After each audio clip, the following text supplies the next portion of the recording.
Livro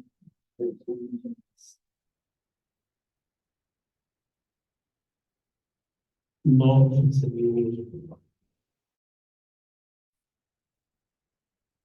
todas as nossas almas,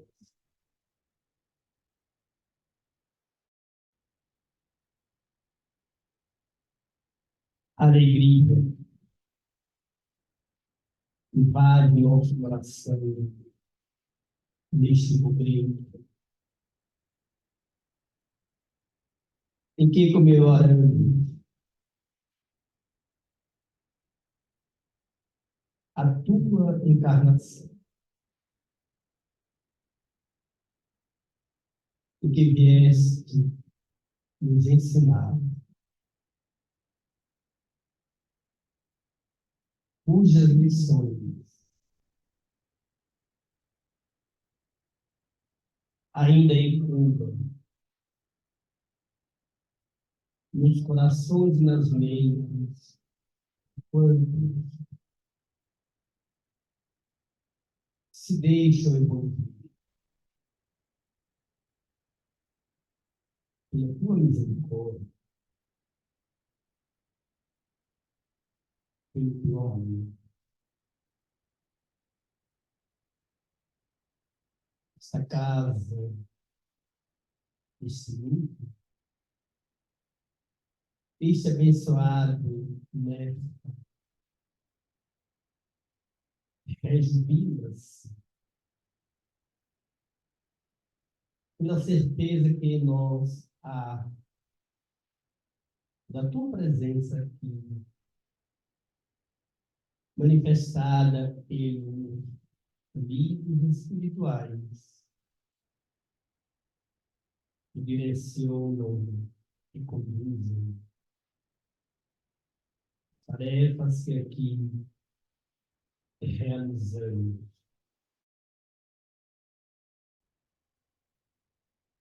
É, portanto, Jesus de Nazaré, que iniciamos nosso culto e, como sempre fazemos, em tua homenagem, paz, luz e amor para todos nós, sempre.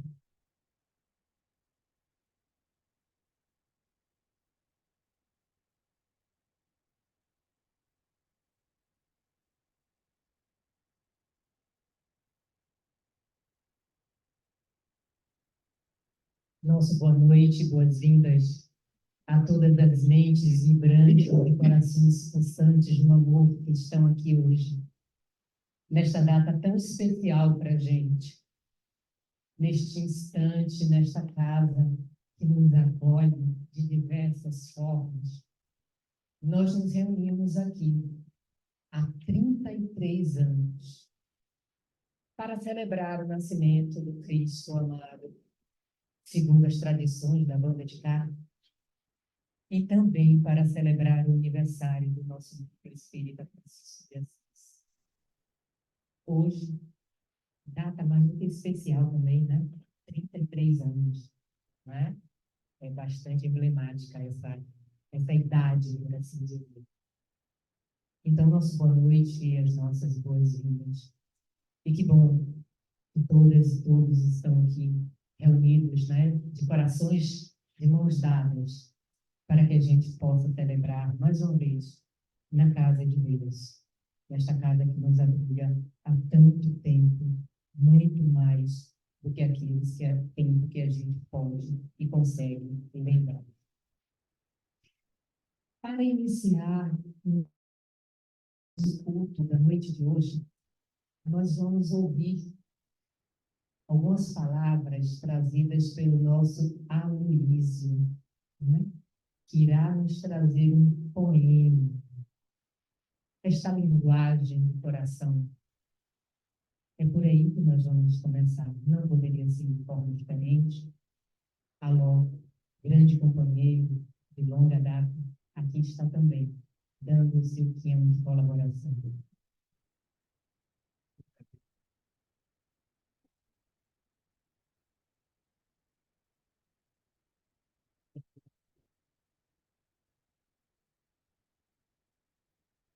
Meus amigos, meus irmãos e irmãs, é com alegria que nós participamos deste momento, como em quase todos os momentos desses 33 anos, na alegria de saber que estamos, né, numa luta, um desafio, uma busca constante de melhorar. Esse desafio é nosso, de melhorar a nós mesmos, de trabalhar, né, pelo que a gente acha e considera mais sagrado, que é nos aproximarmos do Criador, do nosso Pai, do nosso Deus. E não poderia ser diferente quando meu amigo e irmão Sival disse: alô, tem aqui uma tarefa. Tinha disse: louvado seja Deus, que a gente tem que estar preparado para esse momento. E Sival disse: alô, procure uma poesia que eu olho outra. Mas, minha gente, todas as duas poesias são lindas demais. E eu fiquei, né, desesperado em saber qual que eu escolheria para ler. Então, Sival, eu escolhi Cantiga do Natal.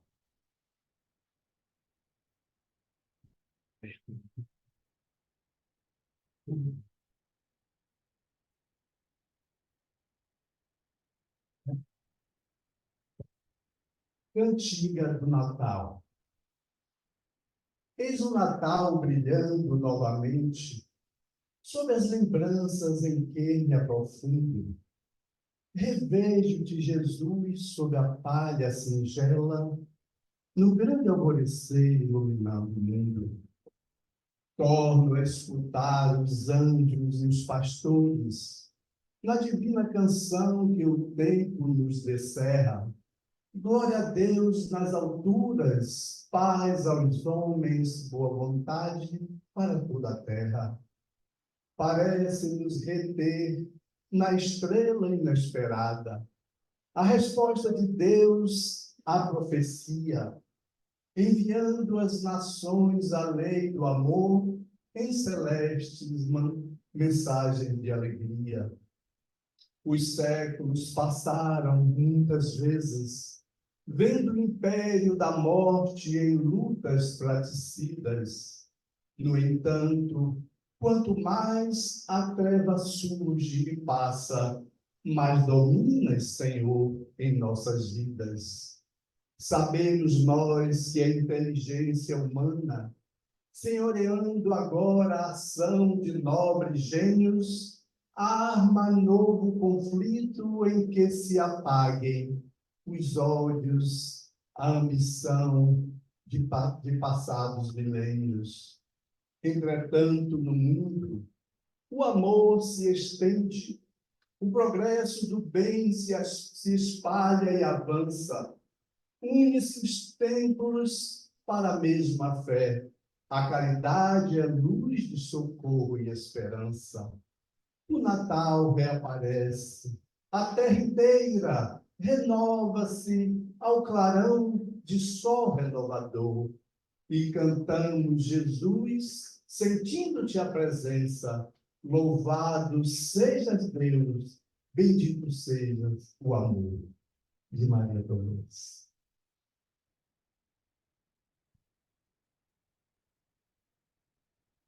Gratidão, Alô, pela introdução ao nosso grupo. E agora nós vamos passar a palavra para a Sival, que trará para a gente as reflexões da noite.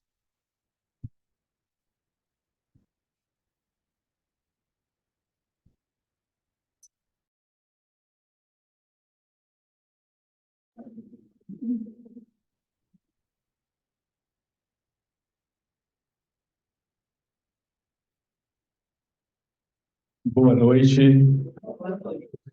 Hoje só teve 2 boa noite, né? Um terceiro aí para não perdermos a nossa tradição. Gente, é com muita alegria que a gente comparece hoje aqui, neste bendito lar, desta bendita casa de oração, que nos acolhe há 33 anos. Tem gente aqui que não tem nem a cidade ainda. E o Nefa, olha, e o Nefa nos acolhe há 33 anos. Então, esse momento em que nós estamos aqui, ele é, antes de mais nada, um agradecimento. Agradecimento ao Cristo, que nos proporcionou esta oportunidade. O Espiritismo veio como obra e graça do nosso Senhor. Agradecimento ao nosso Paizinho Francisco de Assis, que traz o seu nome nesta casa, e ele é sempre a nossa fonte de inspiração. E aos amigos espirituais, incansáveis, pacientes, né? Resilientes, que têm nos suportado durante todo esse tempo e dando-nos força para superar todos os reveses que aparecem em meio do caminho. E eu gostaria de começar o nosso culto desta noite dizendo que poderoso é o poder transformador do Evangelho. E se ele encontrar ressonância com uma vontade resoluta, ele então pode realmente operar coisas que nós chamaríamos de milagres. E para falar do Evangelho, eu gostaria de começar contextualizando, fazendo com que a gente pudesse voltar 2000 anos atrás, nos imaginar ali naquela região do Oriente Médio, de uma aldeiazinha chamada Betânia, que significa Casa da Graça. Uma aldeia pequenina que ficava no sopé do Monte das Oliveiras e que lá residia uma família de 3 irmãos, Lázaro, Maria e Marta, que eram, assim, não somente irmãos, mas amigos prediletos do nosso Senhor. Sempre que o Cristo, sempre que Jesus visitava aquela região, ele tinha preferência por ficar hospedado lá na casa de Lázaro, Marta e Maria. E essa aldeia, este monte, ele ficava muito próximo de Jerusalém, a cidade sagrada dos judeus, né? Poderíamos dizer que do alto do Monte das Oliveiras, nós conseguiríamos, e eles conseguiam ver, o outro monte, o Monte Sião, onde ficava Jerusalém.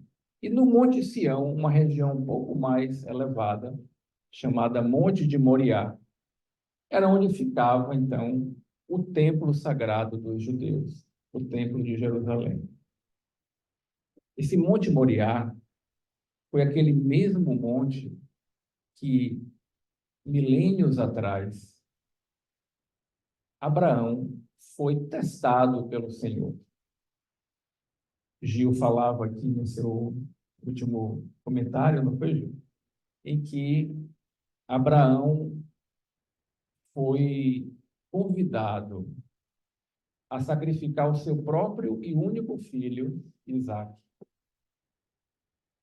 e levou ele para este Monte Moriá. E lá, quando ele estava, então, para sacrificá-lo, aparece o Senhor e ele diz: não faça isso. A sua fé já foi testada.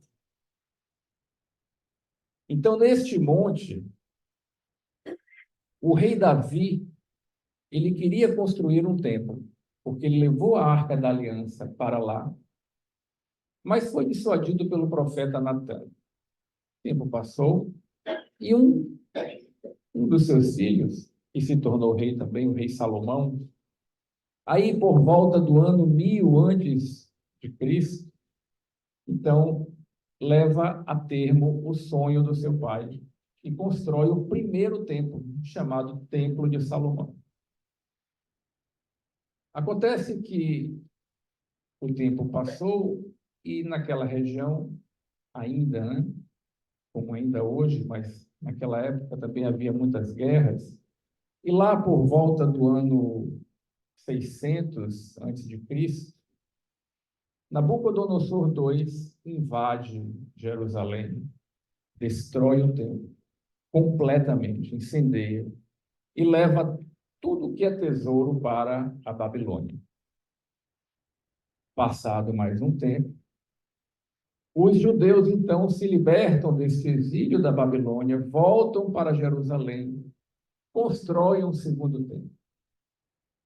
Mas esse segundo templo só veio mesmo ter a forma como o nosso Mestre Jesus o conheceu quando esteve encarnado entre nós, lá por volta do ano 20 antes de Cristo. E foi quando o rei Herodes, o Grande, e não vamos confundir com Herodes Antipas, mas é o pai dele, o Grande, né? Aquele que ordenou a matança de Belém, porque ele tinha medo de que o Messias tomasse o seu lugar no trono de Israel, e então, como ele não sabia quem era o Messias, ele ordenou que todas as crianças que estivessem na aldeia de Belém, de 2 anos para baixo, fossem assassinadas. Todas, sem exceção. Nosso mestre não estava mais lá, porque o pai dele, José, avisado por um anjo, um mensageiro, um anjo de asas, um mensageiro, né, do invisível, então saiu antecipadamente com a sua esposa, Maria, e com ele, o menino Jesus, e foram para o Egito. Mas aquele episódio ficou na história. E ele já havia sido, inclusive, previsto pelos profetas. Pois bem, Herodes o Grande, ele fez uma grande reforma no templo. E ele tornou aquele templo um templo verdadeiramente suntuoso. E foi este o templo que foi conhecido por Jesus naquela época. Então, de lá do alto do Monte das Oliveiras, conseguia-se ver o Templo de Jerusalém. Mas vamos passar para o ano 758 de Roma. Naquela época não tinha o calendário gregoriano, que é o que nós utilizamos hoje. Tinha o calendário dos judeus, mas como estavam todos submetidos ao poder de Roma, de César, então se falava o ano 758 de Roma. Equivaleria ao nosso ano 33. Jesus devia ter por volta de 38 anos. Vocês podem estar espantados, mas há um erro realmente que hoje já é corrigido pela história, né? Justamente por ele ter sido morto, crucificado no ano 33, se imaginou que ele tinha 33 anos. Mas Herodes, o Grande, que ordenou aquele sacrifício de Belém, a matança de Belém, Herodes morreu 4 anos antes do ano 0 de nossa época. E naquela época Jesus já tinha 2 anos. Então esse erro hoje já é corrigido. Mas muito bem. Chegado aquele instante, que era a última Páscoa que o Senhor passaria conosco, ele evitava andar pela Judéia. Os judeus, principalmente os doutores da lei, os fariseus, os integrantes do Sinédrio, já estavam à caça dele há muito tempo. Queriam pegá-lo de qualquer maneira e queriam matá-lo. Ele, então, sabendo que não eram chegados os tempos, evitava andar por ali. Porém, era por volta do mês de fevereiro deste ano, como se fosse na nossa época, e chegaram até ele alguns emissários dizendo: o teu amigo Lázaro está morrendo. Ele está doente e suas irmãs pedem que o Senhor retorne imediatamente. E ele diz: esta doença não é de morte. E fica por mais 2 dias naquela região.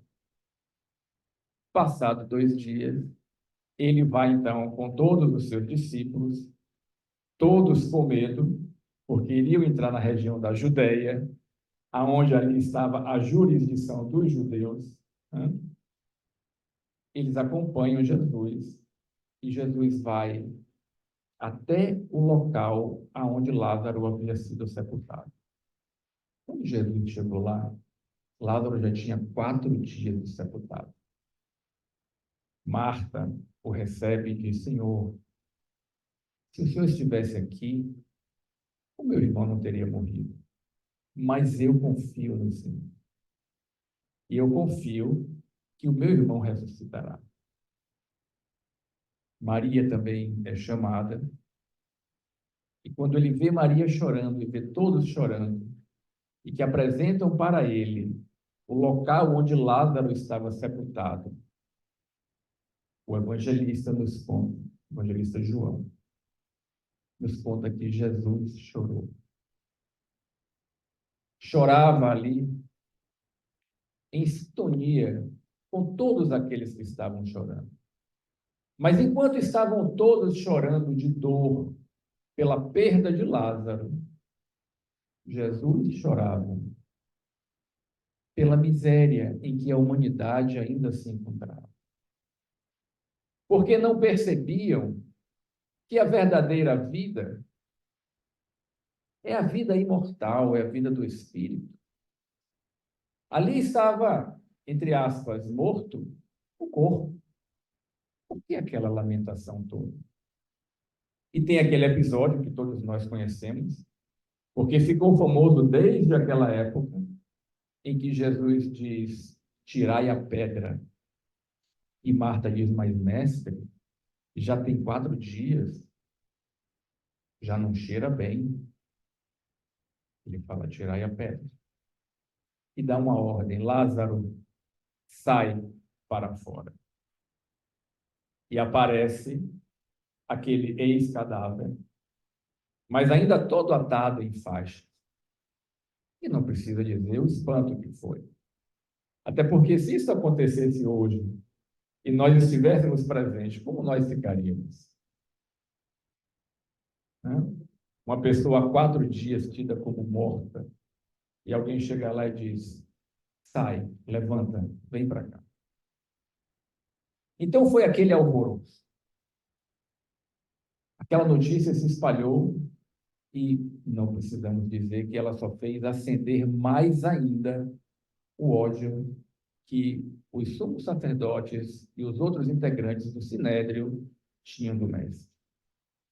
Ainda não era chegado o tempo e Jesus se afastou com seus discípulos, foi para uma aldeiazinha chamada Efraim, lá perto da fronteira com a Samaria.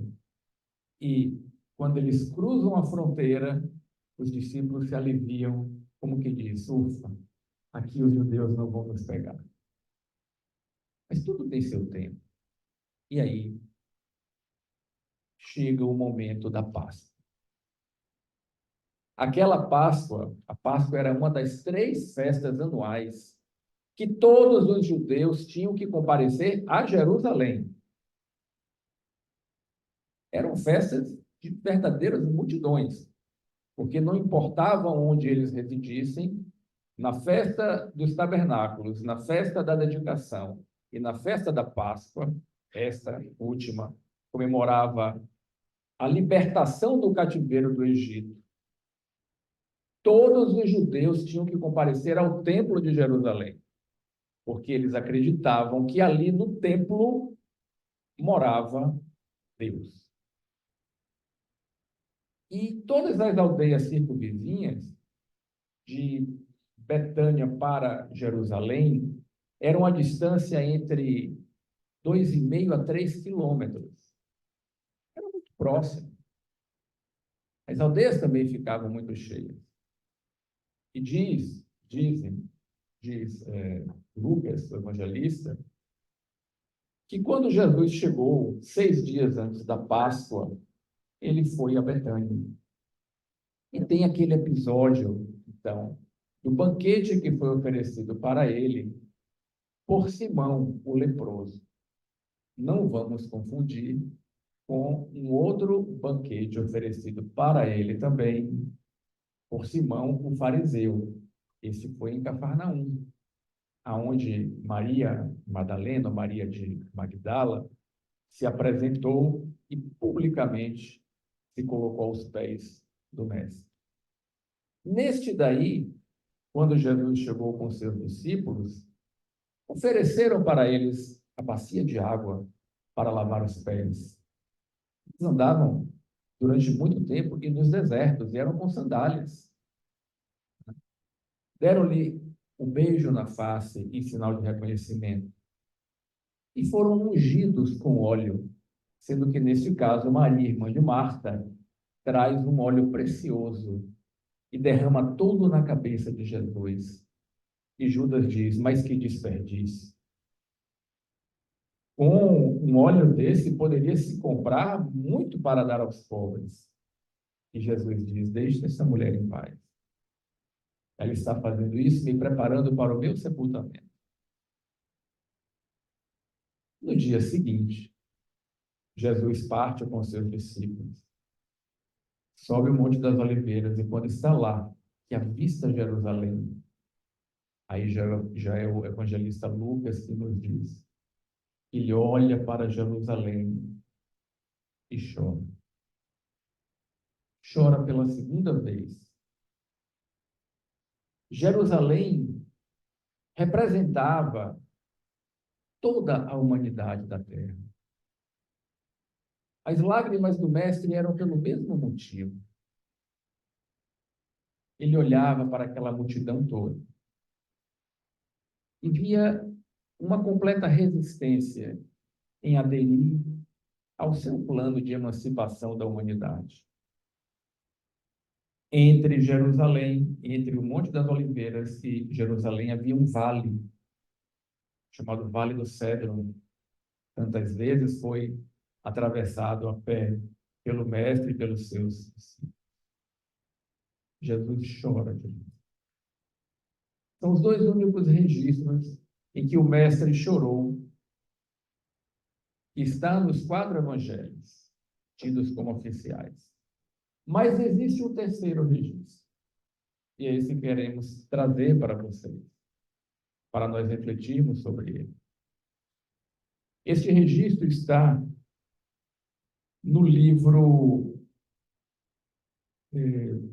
ele é contado por Hilário Silva Espírito, o livro A Vida Escreve, psicografado por Chico Xavier. O capítulo 7 desse livro leva o título de A Visão de Eurípedes. Eurípedes Barçanufo, o apóstolo da mediunidade, né? Este que fez também prodígios em nome do Senhor. Ele conta que Eurípides estava em casa e certa noite ele começou a se desdobrar. E ao se desdobrar, ele foi subindo, sem parar, e ele não conseguia parar. Ele diz assim, era como se mãos invisíveis o conduzissem a uma altura que ele nem poderia supor. A certa altura, ele até disse que gostaria que ele pudesse retornar para o seu corpo, mas o comando não era dele, era superior. Até que ele foi deixado numa campina. Ele então para, olha adiante e vê um vulto de alguém sentado sobre uma pedra. Ele vai se aproximando e a certa altura ele para. Ele para porque ele reconhece que era o Mestre Jesus.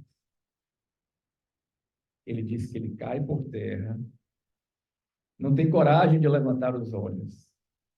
Ele próprio em lágrimas ali, relembrando todos os feitos narrados nos evangelhos, até que ele levanta os olhos e, para a surpresa dele, Jesus também estava chorando.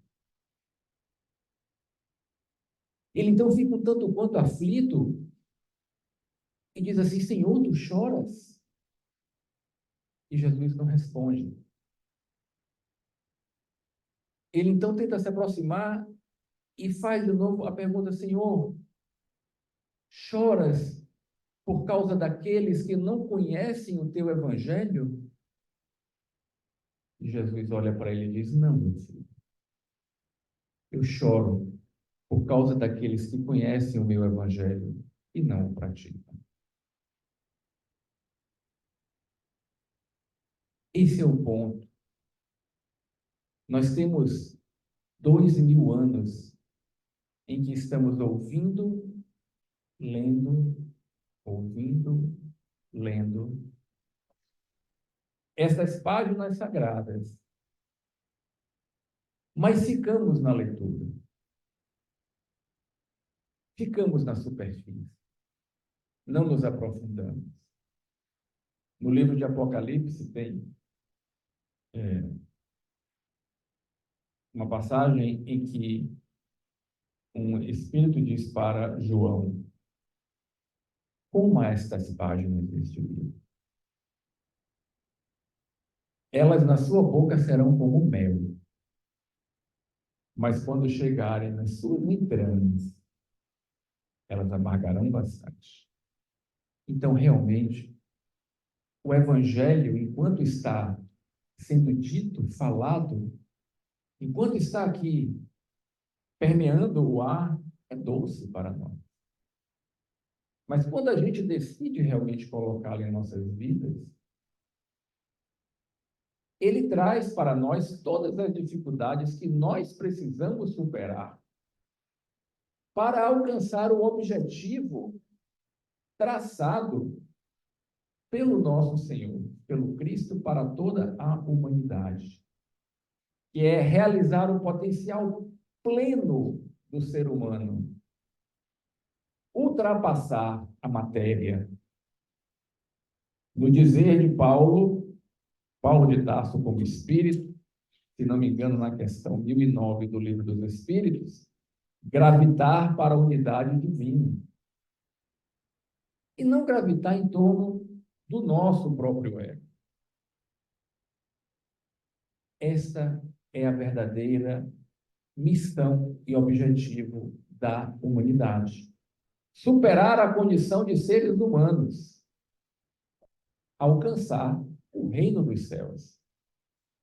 O reino dos céus, o reino de Deus, foi a mensagem mais falada durante a estada do Cristo aqui encarnado entre nós. Podem procurar nos evangelhos. É mais falado até do que o próprio amor. Porque a mensagem dele era essa: vós sois deuses, podeis fazer tudo o que eu faço e muito mais. Mas nós não arredávamos pé. E aí me veio à mente, e eu destaquei, um trecho que tem no Evangelho segundo o Espiritismo. Uma mensagem de um espírito chamado Vicente de Paulo, que, não por acaso, era o mentor espiritual de Eurípides Barçanufo. Vicente de Paulo foi um homem religioso que viveu lá no final do século XVI. E ele é considerado até hoje, pelo mundo católico, como o apóstolo da caridade. Ele vem escrever no Evangelho segundo o Espiritismo sobre a caridade. Ele assina junto com os outros espíritos que fazem parte daquele grupo que foi convocado pelo Espírito de Verdade para apoiar na codificação. Essa comunicação se deu em Paris, em 1858, na Sociedade de Estudos Espíritas, Mas está no Evangelho segundo o Espiritismo como item 12 do capítulo 12. E lá, eu vou ler para não falar nada de errado. Vicente de Paulo diz assim: não vos disse o Cristo tudo o que concerne às virtudes da caridade e do amor? Por que desprezar os seus ensinamentos divinos? Por que fechar o ouvido às suas divinas palavras, o coração a todos os seus bondosos preceitos? Quisera eu dispensassem mais interesse, mais fé às leituras do Evangelho. Desprezam, porém, este livro. Ele não estava falando do Evangelho segundo o Espiritismo, ele estava falando dos Evangelhos, os canônicos, né? Mateus, Marcos, Lucas, João.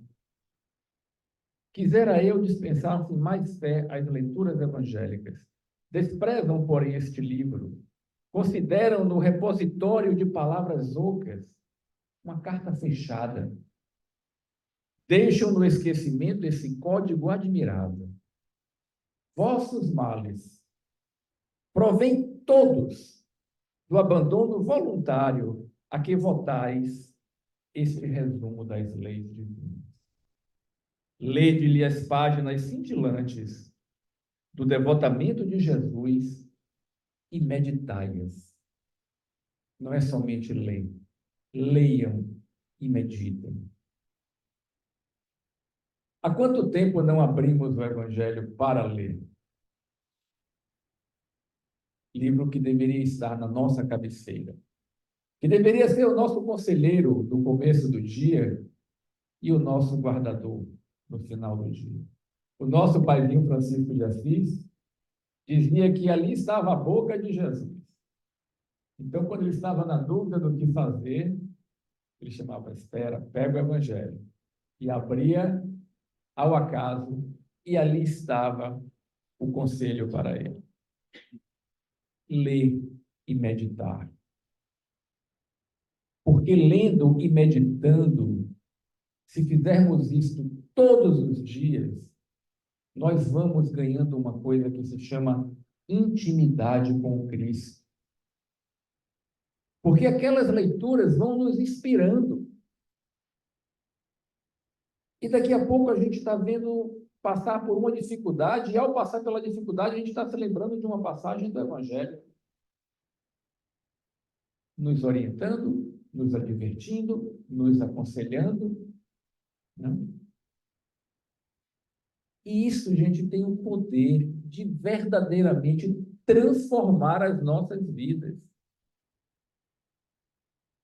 Para que vocês entendam o que é este poder, eu vou trazer uma outra historinha aqui para a gente, do próprio Vicente de Paulo. Este espírito, né, que na época, como encarnado, ele chegou a ser canonizado, e ele é considerado o padroeiro da caridade. Todas as obras de caridade têm como padroeiro o Vicente de Paulo. Ele é como se fosse o expoente máximo da caridade para nós.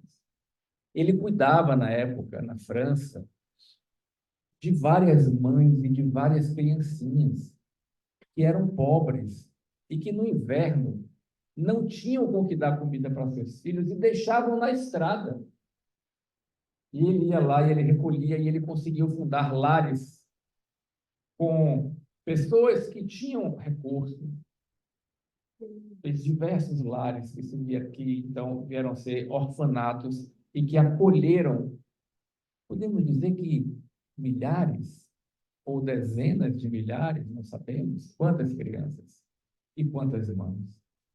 Pois bem, este espírito, Vicente de Paulo, mentor de Eurípides Barçanufo, ele esteve encarnado na época em que Jesus também esteve encarnado. Ele foi ali contemporâneo de Jesus. E a gente veio descobrir isso lendo um livro de uma médium que hoje é pouco lida e que Chico tinha até uma admiração por ela, pelos seus romances mediúnicos, uma médium chamada Zilda Gama, que escreveu romances mediúnicos, alguns deles, ditados por Victor Hugo, aquele da França, famoso, né, dos Miseráveis. Victor Hugo havia sido seu pai numa outra encarnação.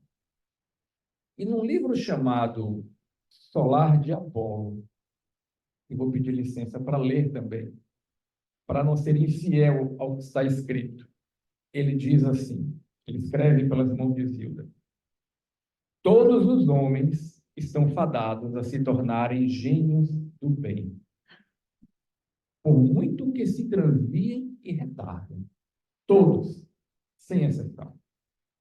Herodes, o autor da matança dos inocentes, virá a ser mais tarde o protetor da infância desvalida com o nome de Vicente de Paulo.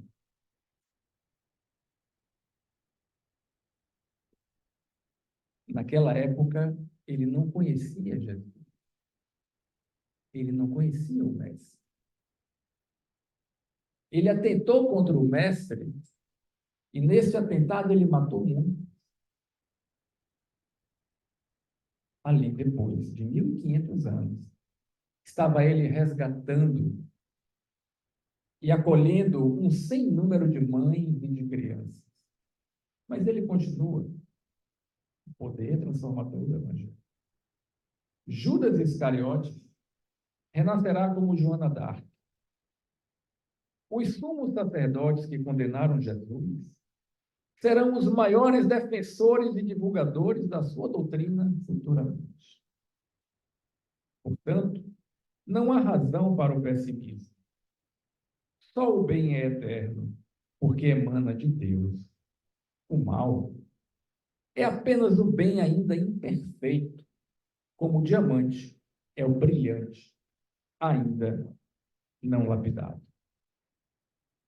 Quem de nós poderia imaginar que Vicente de Paulo, o apóstolo da caridade, em encarnações anteriores, porque não foi de uma para a outra que ele se transformou, claro, não sabemos quais foram as outras encarnações entre essas duas, né? Mas como que ele consegue se transformar?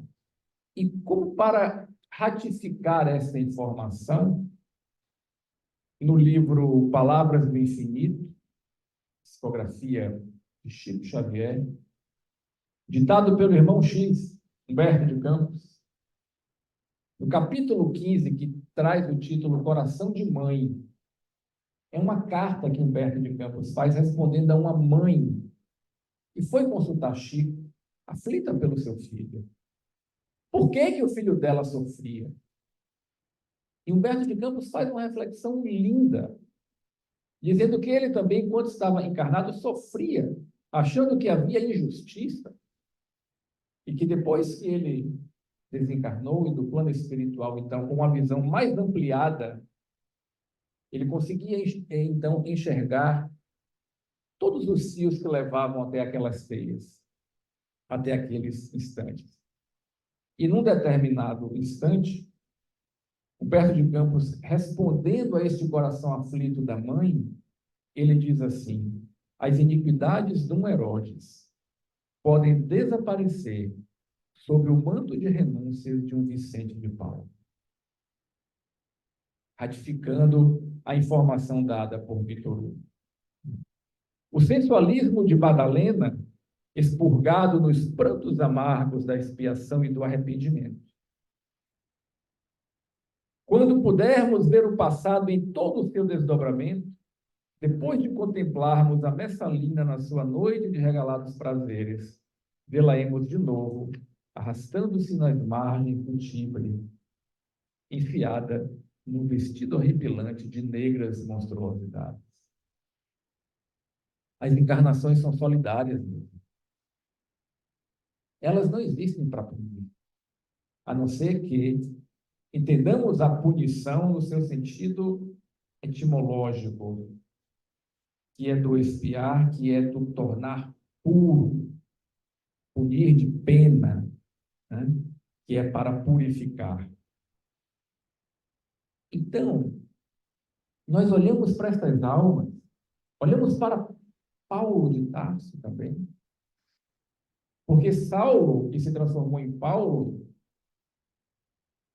e Madalena, eles se transformaram na mesma encarnação. É até mais intenso do que Herodes, né? Paulo era preso ao poder. Madalena era presa ao prazer. Tem 4 P's que nos atormentam a vida: poder, prazer, posse e prestígio. Podem nos ver. As nossas aflições todas giram em torno desses 4 P's. E diz Emmanuel, num texto seu no Caminho, Verdade e Vida, cujo título é Madalena, que para Paulo talvez tenha sido até mais fácil do que para ela, porque Paulo já tinha uma disciplina. O apego de Paulo era com a lei, interpretado como ele imaginava que era o correto. Mas Madalena não. Madalena estava completamente nos braços ou nas garras do sensualismo e do prazer. Ela não tinha por que mudar de vida. E é de um encontro que ela vai, estimulada pelas suas servas, o encontro com o Mestre em Cafarnaum, em que ela, com medo de não ser recebida, é recebida por ele de uma maneira profundamente amorosa e respeitosa. E ela diz: mas Senhor, posso eu te seguir? E ele diz assim: Madalena, nunca viste a primavera florir sobre as ruínas humanas? Como quem diz, as flores da natureza crescem sobre o lixo, sobre as ruínas. Todos nós temos essa possibilidade de virar a chave. E ela virou de verdade. Porque foi ela que, naquele banquete dado pelo Simão, o fariseu, em Cafarnaum,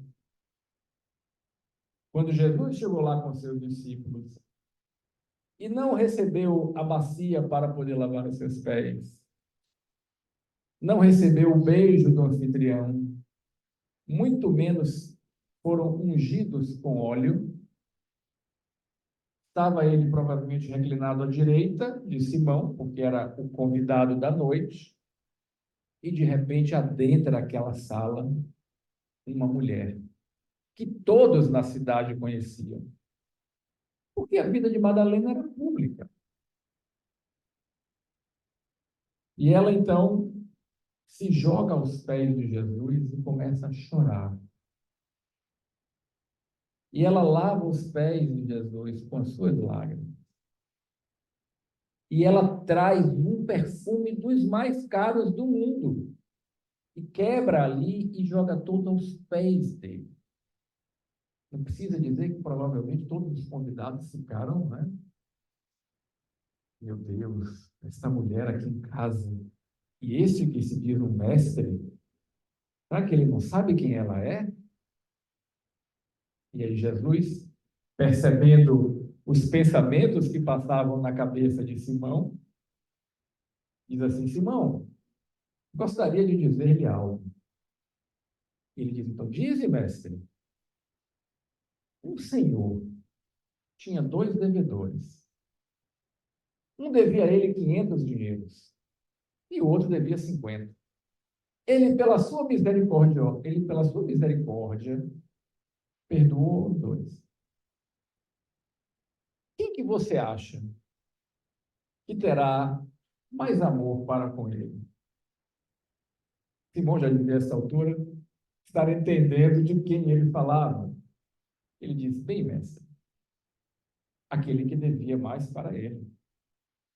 Respondeste bem, Simão. Eu cheguei na tua casa e tu não me destes a água para lavar os pés, pois essa mulher lavou os meus pés com as lágrimas e enxugou-os com os seus cabelos. Não me deste o ósculo da fraternidade, pois ela não cansa de beijar os meus pés. E não me deste o óleo para o cabelo, e ela derramou sobre os meus pés o óleo mais caro que ela tinha. Portanto, eu digo: a quem mais ama, mais é perdoado.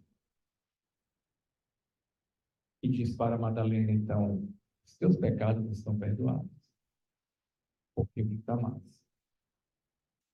A quem pouco ama, na realidade assim está escrito, a quem pouco ama, pouco se perdoa.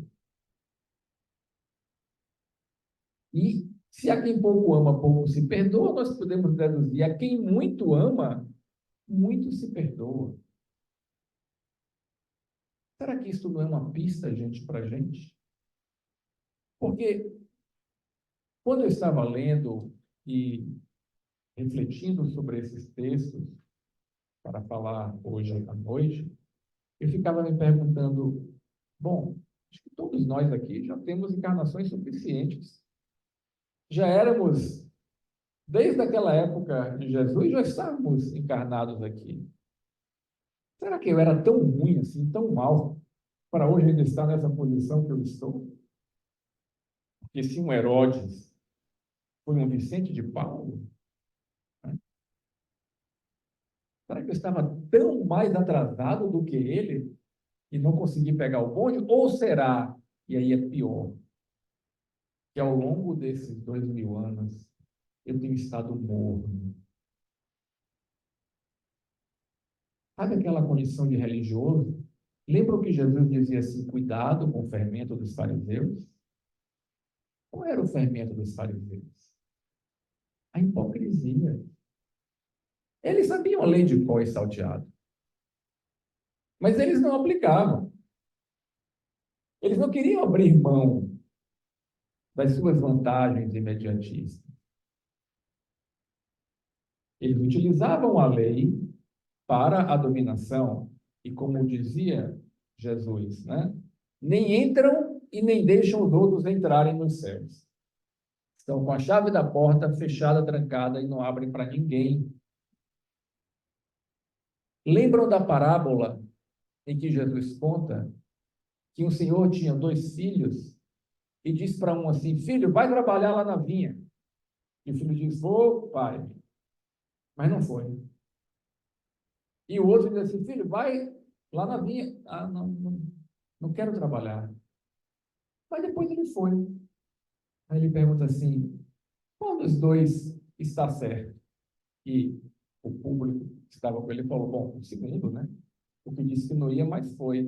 Aí Jesus, aí então, o mestre diz: pois bem, os publicanos e as meretrizes vos precederão na entrada do reino dos céus. Porque João veio dizer tudo que deve ser feito e vocês não ouviram. Mas eles estão me ouvindo. Então não basta dizer Senhor, Senhor, gente. Não basta ficar sentado nas cadeiras de um centro de uma igreja, de uma sinagoga, de um templo. Não basta somente saber o evangelho de cor salteado. Não basta chegar aqui e fazer palestras maravilhosas. Saber de cabeça, lembrar todas as passagens. Isso é ficar na superfície. Isso não transforma a gente. O que transforma a gente é ler e meditar. Porque na meditação, esse conteúdo vai internalizando na gente. E aí ter coragem e ter vontade de mudar.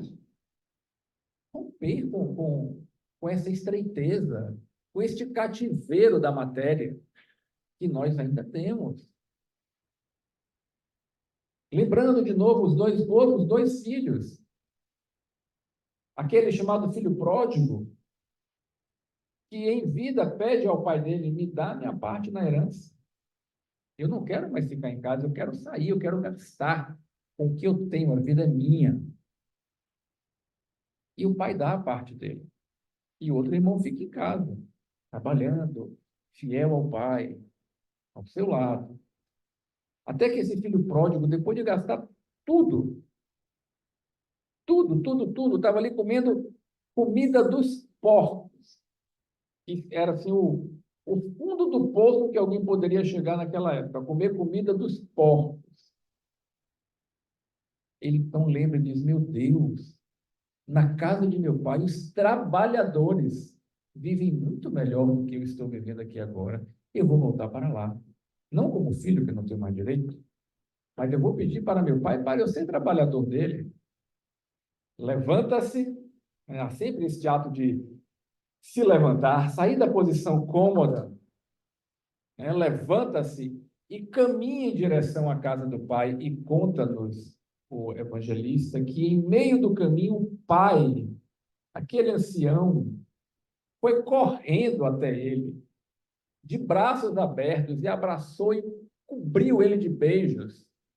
Ele fala, meu pai, eu pequei contra ti, eu vim aqui pedir emprego. Não, meu filho. Vão lá, trazem para ele um anel, as sandálias, a túnica. Você é meu filho. Manda matar um boi cevado, e faz uma festa. Convida a todos. E quando o pai olha, o outro filho, aquele que ficava em casa, cumprindo todas as regras, todas as normas, né?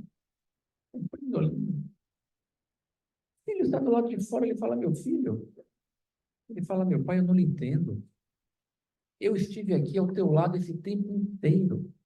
E você não matou um cabrito para mim? Agora este desregrado que lhe desrespeitou, quando retorna o senhor, então, mata um boi e faz uma festa para ele. E o pai diz assim, mas meu filho, você sempre esteve comigo, o que é meu é teu. Nós estamos aqui celebrando a volta do teu irmão que estava perdido e se salvou. E ele se recusa a entrar em casa, gente. Esse outro irmão, que não saiu de casa, se recusa a entrar em casa. Será que não é um espelho do que nós estamos passando? Nós não queremos adentrar a casa do Pai, porque ainda estamos aqui de birra. Então, às vezes, parece que aqueles que chegaram no fundo do poço, de lá tomaram um impulso, mas não pode ser assim. A gente não precisa chegar ao fundo do poço para mudar de direção. Aí vem as palavras de Jesus. A quem pouco se ama, pouco se perdoa.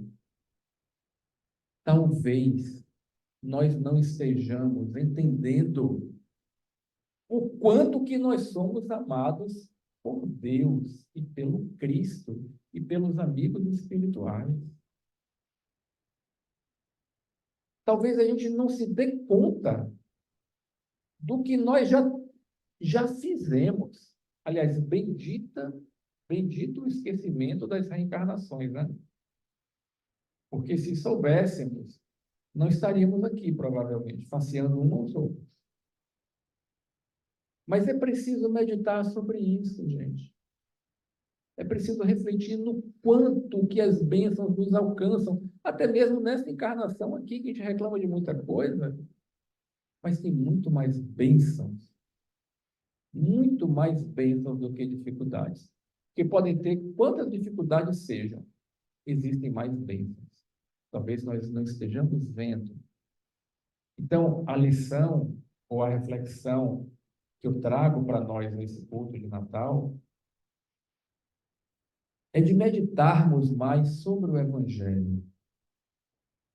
trazermos este código de ouro das vidas transformadas para a nossa vida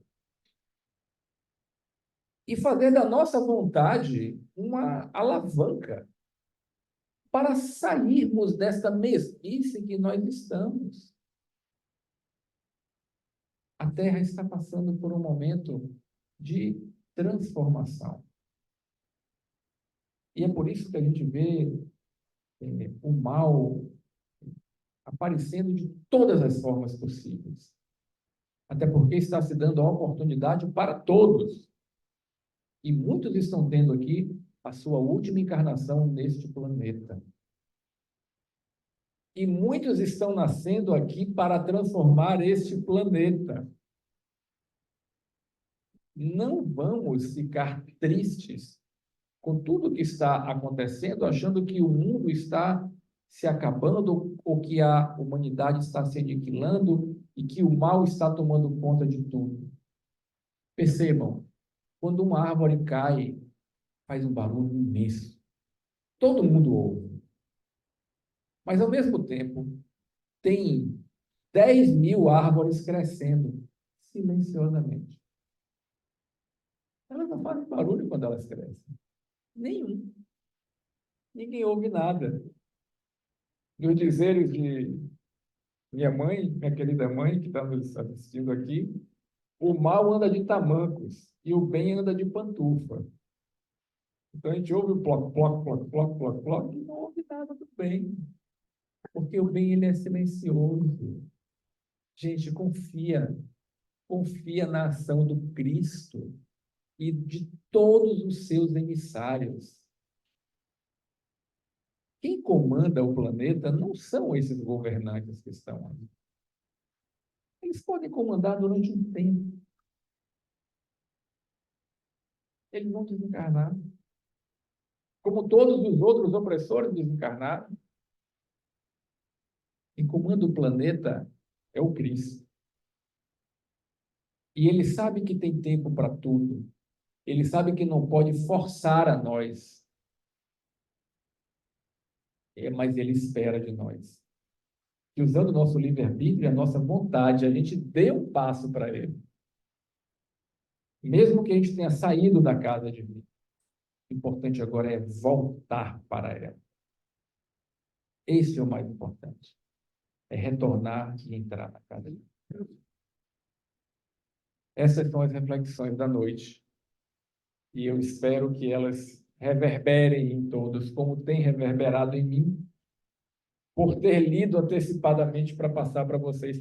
Vejam que bênção, né, gente? Quando a gente tem a oportunidade de falar, a gente tem que agradecer mesmo. Agradecer pelos ouvidos de todos vocês, porque para poder falar, a gente precisa ler primeiro, e a gente já vem refletindo sobre isso. Mas é um profundo agradecimento à espiritualidade que tem nos assistido e ao Cristo, que com toda a paciência do mundo vem nos conduzindo com a certeza. Não tem criatura que tenha mais fé na gente do que o Cristo Jesus.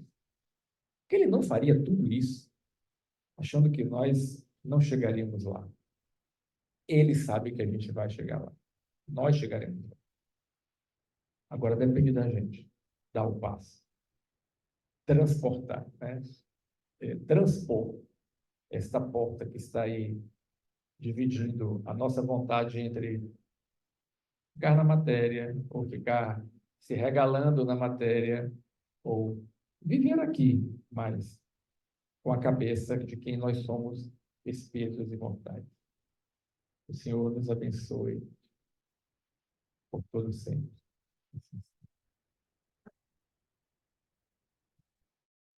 Enquanto iniciamos as nossas meditações do que acabamos de ouvir, Gil fará a nossa prece de encerramento.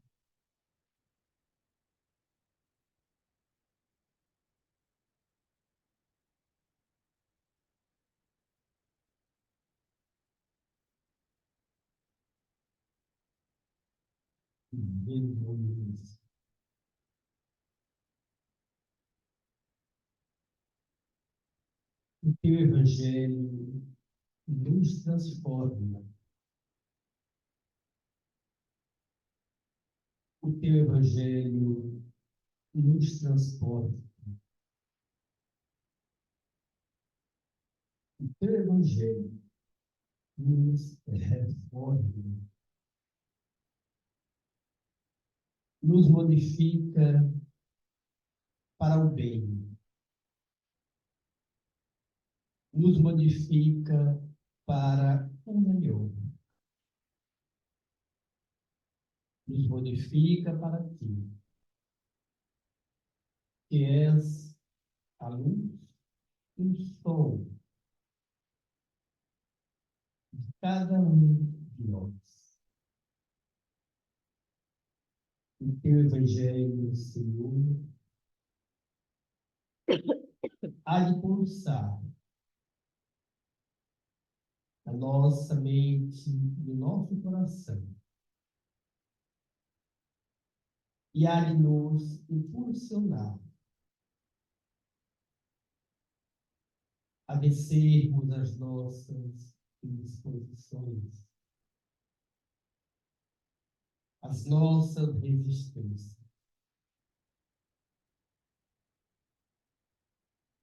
Obrigado, Senhor, pelo que nesta noite ouvimos, sentimos. Jesus Cristo, obrigado por esta casa, por este abençoado Néfica que nos acolhe, aconchega e nos oportuniza o estudo, o aprendizado, que nos leva, que nos conduz, que nos encaminha para a transformação e a nossa aproximação ao bem e ao amor. Que a tua paz esteja sempre neste lar, nesta nossa casa, mas que a tua paz, sobretudo, esteja na nossa casa mental, na nossa casa espiritual. Louvado sejas tu, Jesus, pela permissão de aqui estarmos, sermos inspirados, conduzidos por estes que, em teu nome, estão junto a nós. O nosso doutor Bezerra de Menezes, o nosso doutor Aristides Malteiros, a nossa bondosa Sheila Nenê, e tantos outros que anonimamente conduzem as tarefas que aqui realizamos. Que o teu apóstolo, Jesus, nosso Francisco de Assis, nos mantenha calçados com as sandálias da simplicidade, do desprendimento, ciência a ti e ao teu amor. Paz, mestre e luz